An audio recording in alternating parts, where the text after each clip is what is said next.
Well, but I was just waiting for the president to respond to Donald Trump's remarks, lambasting the president for pushing climate change as one of the dumbest priorities he's ever heard in politics. President Obama finally did get that chance to respond today. Take a look. Donald Trump, who is the front runner on the Republican side, said your remarks were one of the dumbest statements I've ever heard in politics. Yeah. Well, you know, Mr. Trump should run back a tape recorder on some of the stuff he said. To Herman Cain, introducing Donald Trump at a big rally on Wednesday, big supporter of Donald Trump. What did you make of the president's kind of away with you response?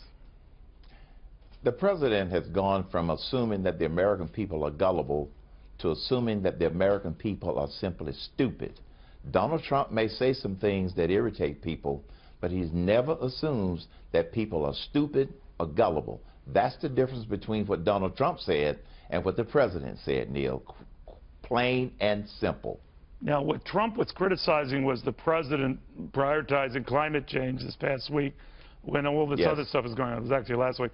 And I'm wondering if there is this issue that Trump brought out that revealed a real weakness for the president, because even some Democrats have privately said his timing was off. That is the president's timing.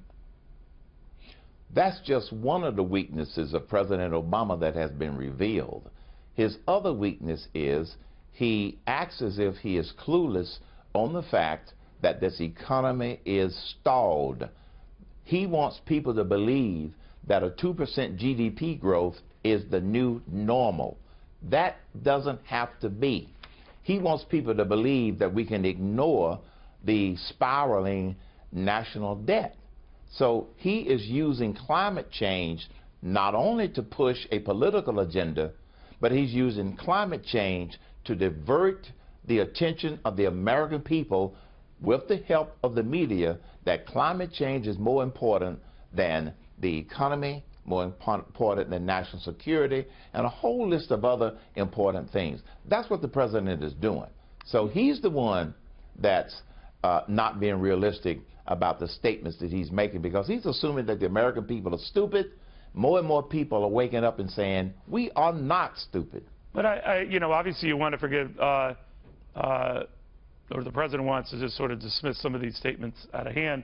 But, you know, I'm wondering, Herman, as someone who's backing Donald Trump, he said some things that, you know, raise eyebrows. I saw thousands protesting and cheering right after 9/11. Do you get a sense that Trump overdoes it, that there's a particle of truth to that? There were people celebrating in various communities after 9/11, but not thousands, and that penchant for maybe exaggerating is going to come back to bite him. Well, maybe the number that he quoted was not necessarily accurate, but there have been 3 sources that have said people were celebrating. No doubt, no doubt, no doubt. But do you think it hurts his case when he assigns a number like that to it? And maybe, you know. No, I don't think so. You don't? I don't think so. Well, clearly the polls prove it. Clearly, you know, you're right. The polls right, prove it. exactly. That's exactly what I was going to say.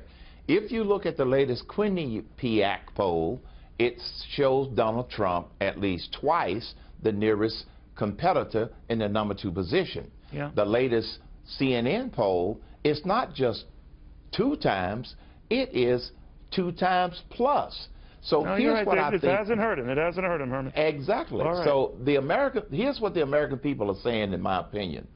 They are more concerned about having a leader and a fighter in the White House than they are worried about whether or not somebody exaggerated a number relative to something else. All right, Herman Cain, thank you very much.